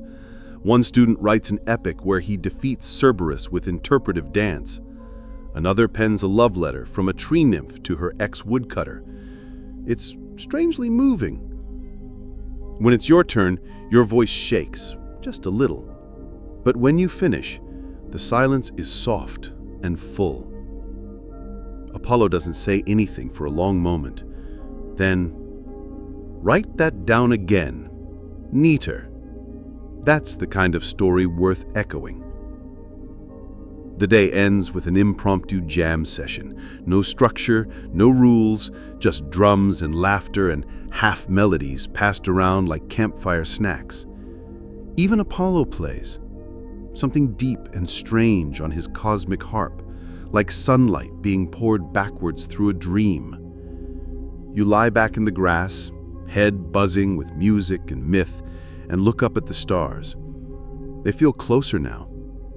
Not because you're divine, but because, for the first time, you understand that music is how mortals touch the infinite, how they whisper to the heavens that they existed, that they felt and failed, and still dared to sing. You close your eyes and let the rhythm carry you to sleep. You wake to chaos. Not the fun, musical kind, the actual, literal kind. Tents are flapping. Instruments are strewn everywhere. Someone's harp is in a tree, and Clermius is chasing a rooster with terrifying determination. You stumble out, hair like a broken lyre string, and ask the first question that comes to mind. "Why is that goat wearing my tunic?" Felina runs by, barefoot, arms full of scrolls, yelling, "We're being evicted!" Evicted? Apollo stands at the center of it all, arms crossed, golden hair unnervingly perfect amid the pandemonium. "Apparently," he says, "this grove is under dispute." Dispute is an understatement. Turns out this whole time you've been composing symphonies under trees technically sacred to Artemis. And while sibling rivalry might be immortal, divine land ownership laws, even worse. Historians still argue whether this feud over a simple forest glade led to the eventual division of temple space between Apollo's musical devotees and Artemis's hunters, or if the story was invented later by temple bureaucrats trying to file celestial zoning complaints. Either way, your time in the glade is over. But here's the twist. Instead of despair, everyone is energized, because Apollo doesn't miss a beat. "We're going on tour," he announces. Before you can process what that means, scrolls are rolled, harps are packed, and students are assigned to magical chariots pulled by extraordinarily unimpressed-looking winged sheep. You are handed a lyre and a basket of figs. That's it. Welcome to the most chaotic road trip in mythological history. The tour plan is ambitious. 5 villages in 5 days. Music, lessons, stories, and concerts. Think Coachella meets a scroll club. First stop, Theros, a town known for its wheat, its sheep, and absolutely nothing about music. The reception? Tepid at best. You set up in the town square and the locals gather out of curiosity more than interest. One elderly man mutters that Apollo's lyre looks suspiciously like a glorified cheese slicer. But as the music starts, soft, winding, hesitant, things shift. A child begins to clap along. A goat starts nodding. It's unclear whether that's appreciation or digestion. Then a farmer joins in on a jug. By the end of the hour, a mini orchestra has formed and the townspeople are dancing like Dionysus himself handed out wine coupons. You're exhausted, sweaty, slightly sunburned, but for the first time, you feel like what you're doing matters outside the grove, outside Apollo's golden bubble. You're bringing music to mortals who'd never thought it belonged to them. The next day, in a seaside town, you perform a sea shanty so moving that a local fisherman bursts into tears. His son translates between sobs that the man hasn't cried since the great olive oil spill of 37. Even Apollo seems impressed. At night, you all sleep under olive trees, curled into cloaks and snoring beside instruments that still hum faintly with stardust. Between towns, you start composing again. But now the melodies sound different, less polished, more grounded. You incorporate rhythms from market stalls, bird calls, even the clatter of fishmongers arguing over sardine prices. You're learning that music doesn't need to be divine to be right. It just needs to be heard. One evening, in a mountain village where the air is so thin it hums, Apollo gives you all a challenge. Improvise with the world. He points to the forest. Your orchestra is out there. So, you go. You record wind patterns in your mind, replicate rustling leaves on your lyre. You mimic bird trills, find percussion in tapping bark. Clermius somehow builds a pan flute out of pine cones. It sounds like a goose having a midlife crisis, but somehow it fits. When you return and perform, the villagers are enchanted. One child whispers, "It sounds like our mountain is singing." Later, you sit beside a stream, tuning your lyre when Apollo sits beside you. For a long time, neither of you speak. Then he says, "Mortals forget that music began with imitation. Birds, rivers, footsteps. Even gods borrowed their first songs from nature." You ask him if the muses are jealous. He laughs. Of mortals, all the time. He doesn't elaborate. The next town is trickier. There's a high priestess there who insists Apollo's school is a scam, claiming he's just collecting souls for a celestial pyramid scheme. To be fair, the name Apollo's Divine Music Experience, TM, does sound suspiciously like a brand of overpriced herbal supplements. Rather than argue, Apollo invites her to perform. She does, a dirge so monotone that birds fall from the sky in protest. But instead of laughing, Apollo praises her courage, and then turns to you. "Your turn," he says. You freeze.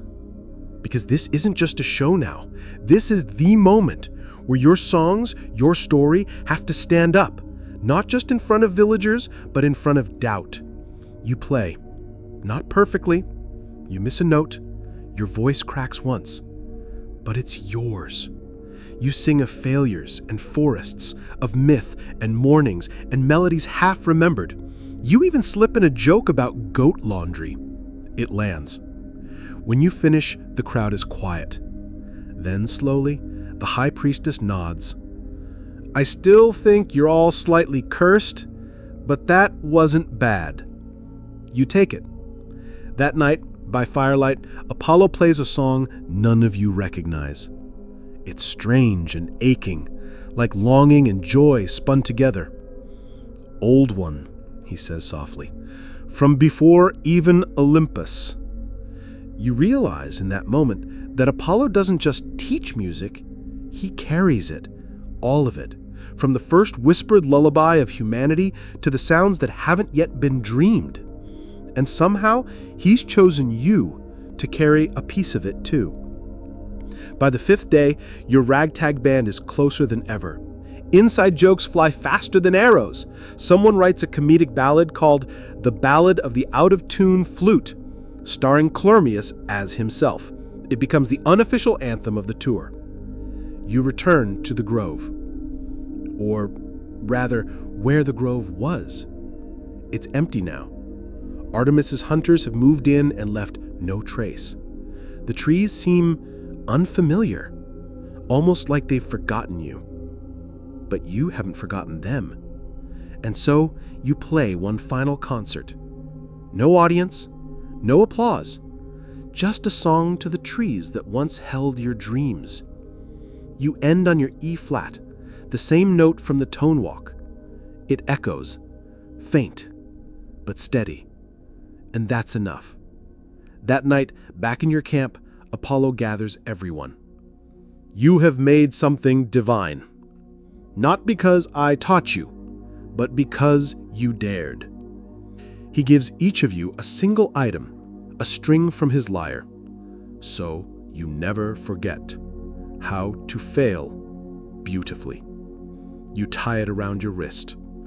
It hums. The next morning, you wake to silence. Not the eerie kind, but the full-bodied hush of something complete. The kind of quiet after a long journey, when the last note of a song finally fades and all you're left with is the warmth in your chest. Your limbs ache, your voice is rough, but there's a strange peace in your bones. Apollo is gone. No dramatic farewell, no beam of celestial light, just gone. Like he was never here, except you know he was.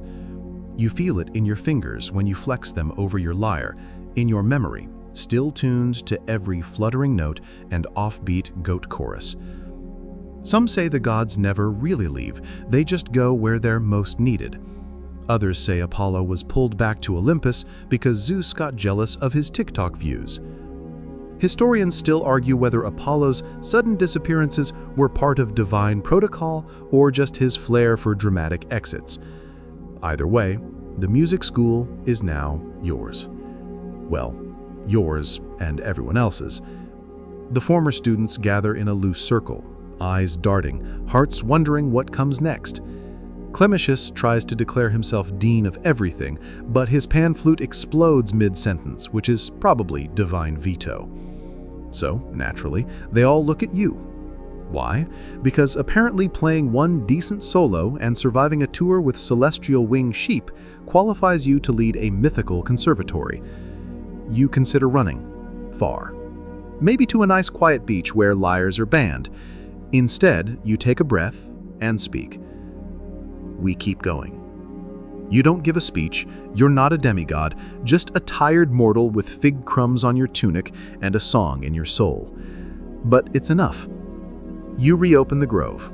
Not that grove, of course. That one is now a no-go thanks to Artemis's very firm "trespassers will be gently arrowed" sign, but a new one. A little clearing tucked between two hills where the wind always seems to hum in harmony. The first weeks are rough. Someone strings their harp backwards, a squirrel eats your lesson plan, two students elope and leave behind nothing but a love song titled Ballad of the Forbidden Lute, which becomes a surprise hit in the local taverns. But slowly, it starts to work. Lessons resume. You teach rhythm with clapping, pitch with bird call mimicry, and improvisation by tossing students into spontaneous duets with donkeys. They're surprisingly in tune. New students arrive. Some come because they've heard the stories. Others are just lost and too polite to leave once the music starts. One girl swears Apollo appeared in her dream and told her to follow the weirdos with the twangy box thing. You assume he meant you. Then, one day, a letter arrives. No name, no sender, just a folded piece of parchment and a thin golden feather. You unfold it. Make something broken, sing. That's it. No divine signature, but you know. So you start doing exactly that. You welcome students who can't hold pitch, who've been told they're tone deaf, whose fingers tremble and hearts doubt. You give them broken lyres and ask them to fix them their way. You let them build instruments from spoons and string and one kid's alarmingly tuneful shoes. And you listen. Really listen. Because music, you've learned, isn't about perfection. It's about connection. That strange, invisible thread between sound and soul.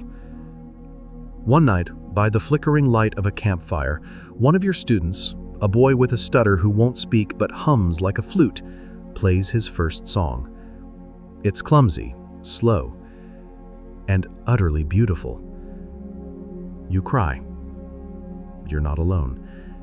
The school gains a reputation, not as a place of prestige or elite learning, but as a haven, a sanctuary for every misfit melody, every awkward rhythm, every soul who ever believed they weren't worthy of music. You call it the lyric hollow. Over time, you notice something odd. When you play certain songs, the air shimmers faintly. Birds pause mid-flight. Stars pulse slightly off-beat. One night, you hit an accidental chord while trying to teach Felina the difference between melancholy and flatulent minor. A tree nearby sprouts instant figs. Historians still argue whether mortals could channel divine power through sound, or whether such stories are just poetic embellishment. But let's be honest, they weren't there when a flute solo summoned a spontaneous rain of olives. You changed.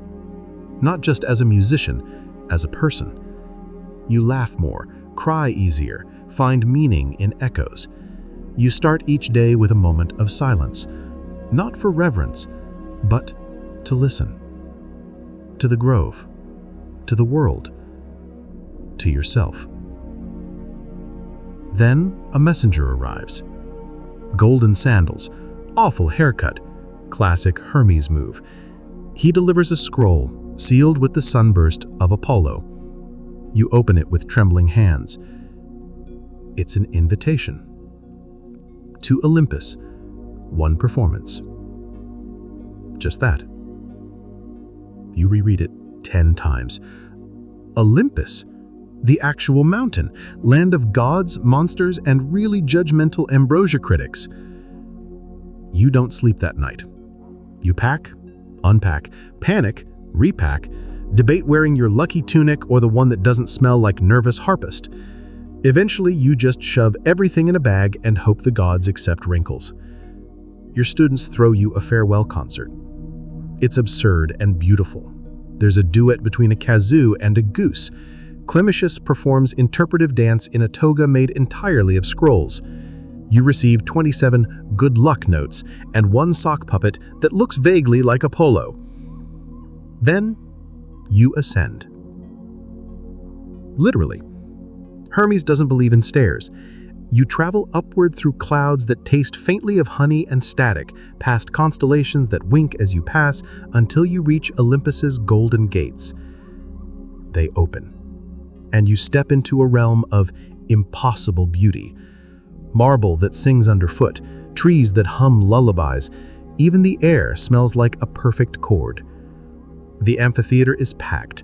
Gods of every shape, size, and hairstyle, nymphs, satyrs, muses, even Dionysus sipping something suspicious from a mug that says, "Why not?" Apollo stands center stage. He smiles. You made it. You want to run. You want to disappear into a harp case and never come out. But instead, you tune your lyre and step into the light. You don't perform anything new, no divine anthem or hymn to greatness. You play your songs. The ones from the road, from the grove, from the broken, brave, slightly off-key heart of a mortal who learned to listen. There's silence after. Then, thunderous applause. Even Zeus wipes away a tear, or maybe he just spilled nectar. Apollo approaches. He doesn't speak. He bows and hands you his lyre. Not a copy, the actual golden, universe-humming lyre of Apollo. You try to give it back. He raises an eyebrow. You've earned it. You don't ask how. You just hold it and realize it doesn't feel foreign anymore. It feels like home. You don't remember descending Olympus. It's one of those moments that's so big your memory politely erases the details, leaving you with fragments.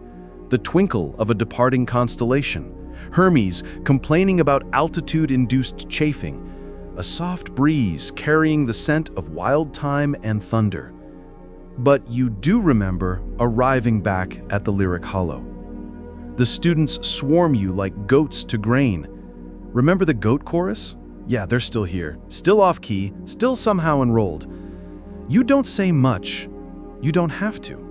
They see the lyre. Their eyes widen, their jaws drop. One of them faints dramatically onto a pile of hymnals. It takes weeks before you dare to play it. It sits on your shelf like a sleeping star, humming ever so slightly, its strings taut with time and myth. You try not to touch it unless your hands are clean, or unless it glares at you for leaving it dusty. The school thrives. You've got music spilling from every crevice, tambourines in trees, drums made from old honeypots. One enterprising student invents sky flutes, which are basically hollow reeds attached to kites. They produce sounds somewhere between wind chimes and panicked squirrels. But the heart of it remains simple. Connection. A place where mortals make music not to impress, but to express.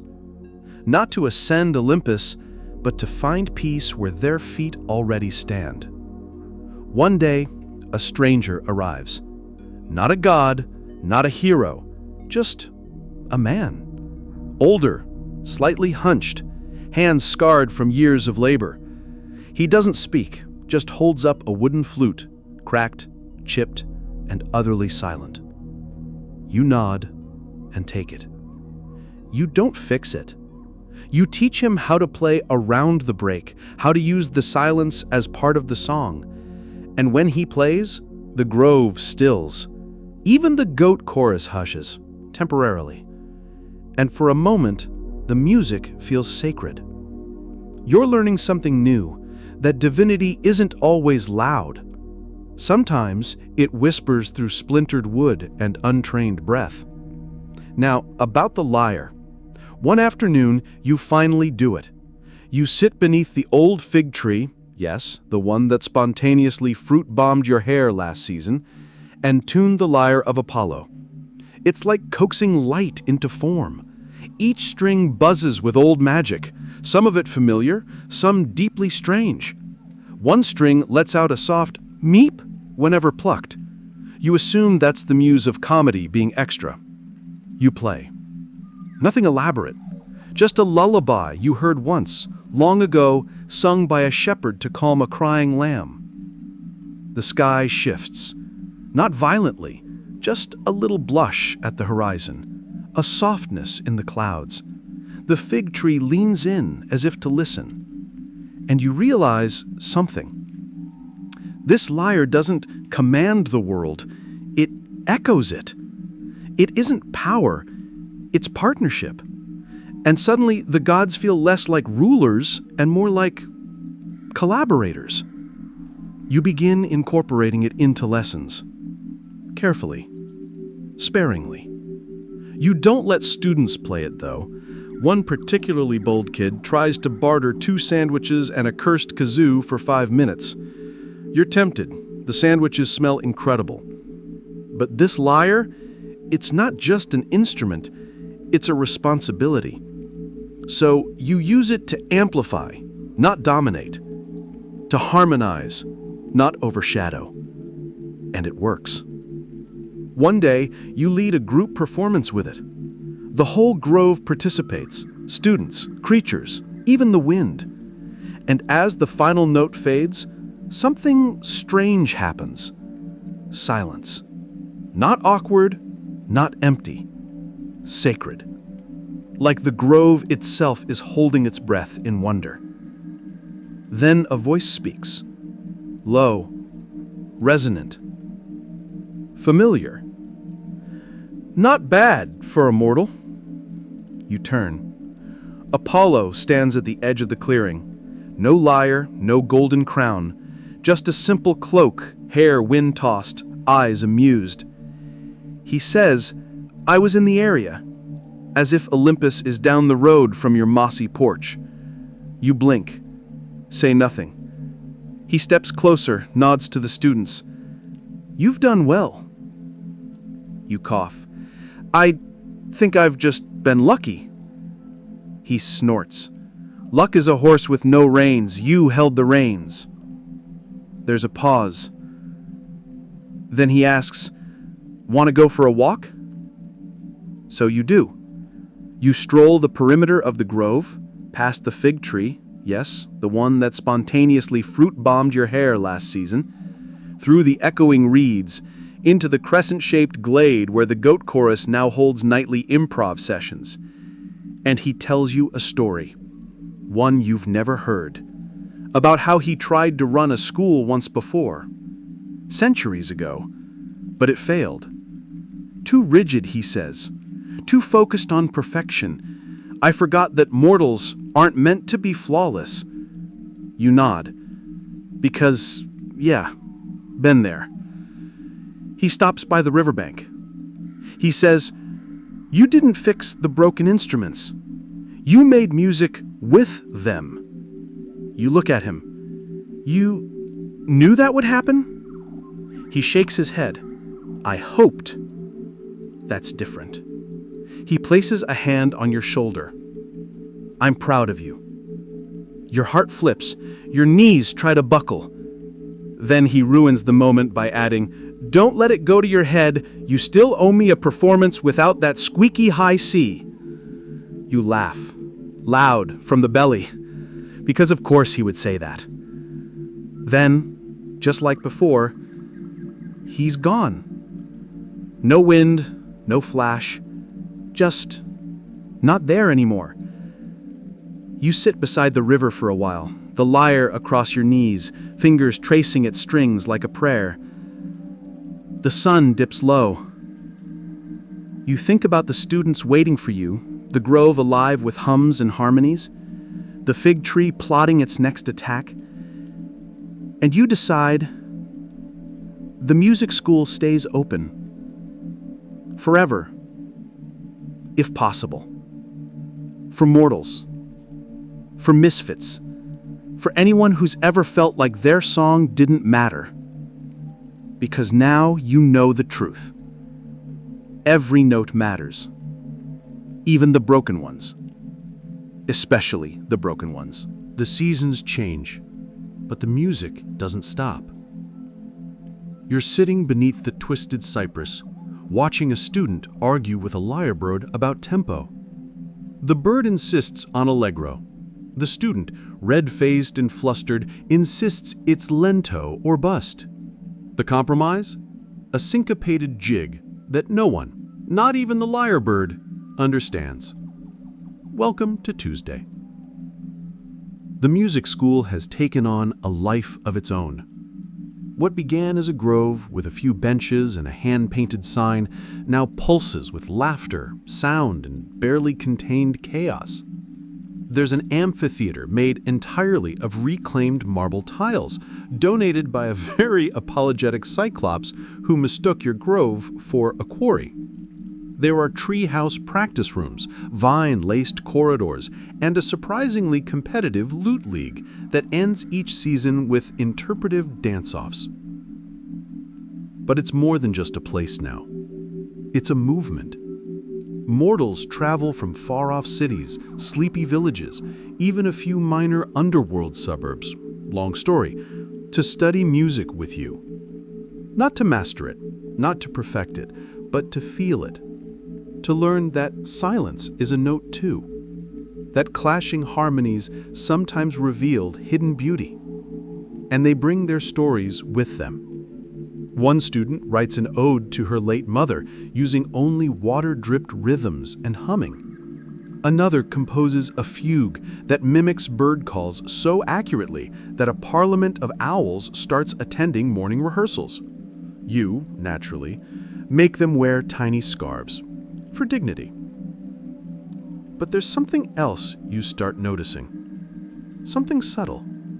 Each time someone finds their true musical voice, a small light flickers in the grove. Sometimes it's a single glowing mushroom. Sometimes it's a shimmer on the water. Once, it was a spontaneously levitating harp. That one hasn't landed yet. You're keeping an eye on it. It's almost as if the grove knows. As if it's not just reacting to music, but learning from it, adapting, growing. You think back to Apollo, to his failed school, to the way he'd tried to impose structure and divine order. And you see now, the magic isn't in controlling the music. It's in releasing it, letting it tangle and twist and spiral in its own strange rhythms.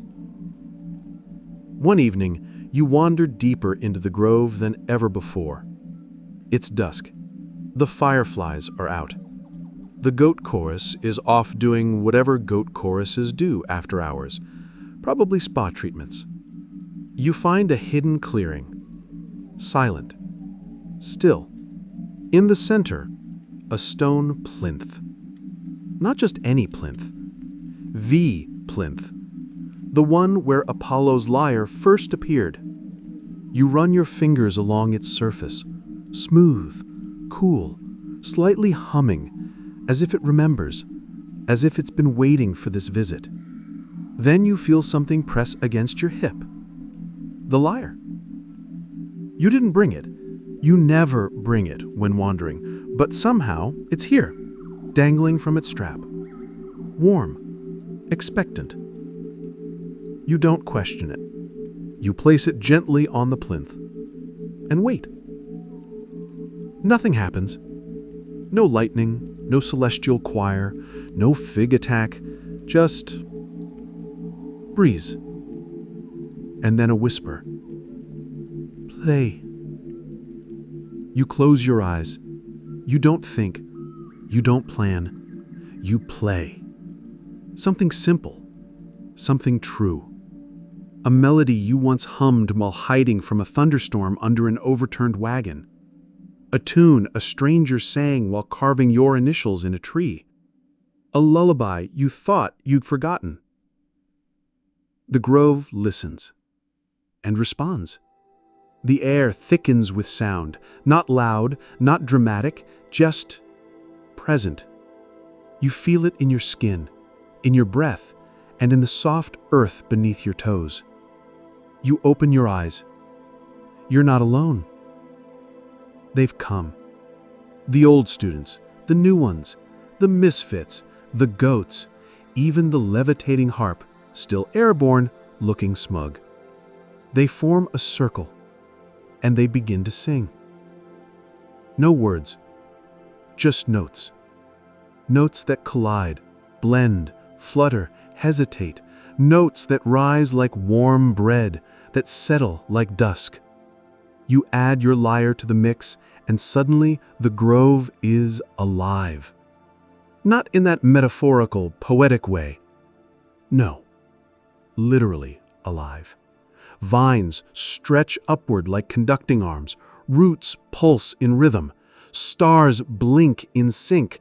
Even the moon dips a little closer. And you realize something. This isn't just a school. It's a symphony. A living, breathing, evolving composition. One that includes you. One that will go on long after your final note fades. You step back. The students keep playing. One by one, the instruments shift to new hands. The goat chorus harmonizes almost. The lyrebird finally accepts the slower tempo. The harp winks at you. You ignore it. And you sit down on the grass. Let the music wash over you. No conducting. No leading. Just listening. And for the first time, maybe ever, you feel complete. The school doesn't need you at the center, because the center isn't a person. It's the music. It always was. And as the night deepens, and the notes grow softer, and the fireflies swirl above like golden echoes, you lean back against the cypress, close your eyes, and smile. Because this is harmony. And now, as the stars spin slowly above that moon-kissed grove, let's take a moment to let the last echoes of music drift into silence. You feel the grass beneath you soften, the air cooling just enough to make the warmth of your blanket feel extra perfect.